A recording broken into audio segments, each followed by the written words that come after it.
இன்றைய இறைவார்த்தை இறைவாக்கினர் மீகா நூலில் இருந்து வாசகம். ஆண்டவரே, உமது உரிமை சொத்தாயிருக்கும் மந்தையாகிய உம்முடைய மக்களை உமது கோலினால் மேய்த்தரலும்.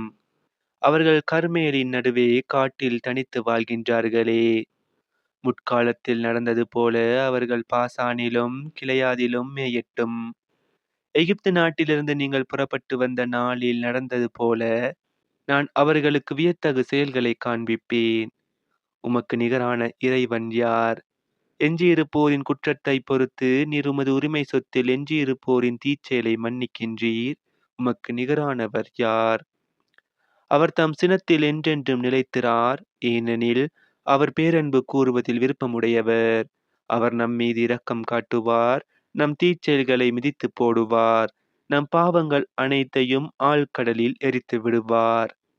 பண்டைய நாளில் எங்கள் மூதாதையருக்கு நீர் ஆணையிட்டு கூறியது போல யாக்கோபுக்கு வாக்கு பெறலாமையையும் ஆபிரகாமுக்கு பேரன்பையும் காட்டி அருள்வீர்.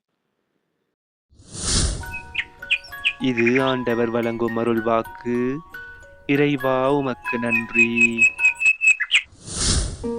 இன்றைய தினத்துக்கு உரிய நற்செய்தி வாசகம். மத்தேயு எழுதிய தூய நற்செய்தியில் இருந்து. அக்காலத்தில் மக்கள் கூட்டத்தோடு இயேசு பேசிக் கொண்டிருந்த போது அவருடைய தாயும் சகோதரர்களும் வந்து அவருடன் பேச வேண்டும் என்று வெளியே நின்று கொண்டிருந்தார்கள். ஒருவர் இயேசுவை நோக்கி, அதோ உம் தாயும் சகோதரர்களும் உம்மோடு பேச வேண்டும் என்று வெளியே நின்று கொண்டிருக்கின்றார்கள் என்றார்.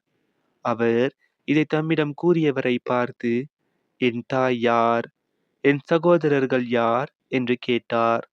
பின் தம் சீடர் பக்கம் கையை நீட்டி, என் தாயும் சகோதரர்களும் இவர்களே. விண்ணகத்தில் உள்ள என் தந்தையின் திருவுளத்தை நிறைவேற்றுபவரே என் சகோதரரும் சகோதரியும் தாயும் ஆவார் என்றார்.